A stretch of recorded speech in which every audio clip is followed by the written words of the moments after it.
చంద్రబాబు ఏం కూటమి గట్టిండో ఎందుకు గట్టిండో గాని ఎత్తేసి మొత్తుకున్నట్టే అవుతుందిలా. చిత్తూరు జిల్లాకెళ్ళి షురూ చేస్తే శ్రీకాకుళం జిల్లా దాకా అదే పరిస్థితి. ఒక్కలంటే ఒక్కలు కూడా సంబరంగలేరు. మూడు పార్టీల లీడర్లు లోపటనే కాకుండా బయట కూడా బజాయించి తిడుతున్నారు బాబు గారిని, చూస్తున్నాం కదా. అయితే ఈ అక్క మాత్రం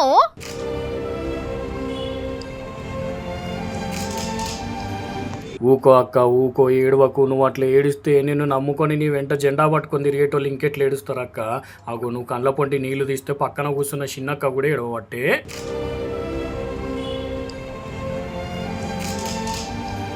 ఇంతకు పెద్దక్క ఎవరో తెలుసు కదా, మన తిరుపతి సుగునక్కి. తిరుపతి అసెంబ్లీ స్థానం నాదే, నాకు కాకుండా ఇంకెవరికి టికెట్ ఇస్తారు అని కోటి ఆశలు పెట్టుకొని గ్రౌండ్ ప్రిపేర్ చేసుకుంటే నోటికాడి ముద్దను గద్దొచ్చి అనుకపోయినట్టు చంద్రబాబు పెట్టుకున్న పొత్తులో భాగంగా అక్క సీటు గల్లంతయింది. ఆ సీటును కాస్త జనసేన లీడరు ఆరణి శ్రీనివాసులకి ఇచ్చేసరికి చేసేదేం లేక కడుపుల దుఃఖం ఆపుకోలేక ప్రెస్ మీట్ పెట్టి ఇట్లా చంద్రబాబు మీద అగ్గి మీద గుగ్గిలమైంది అక్క.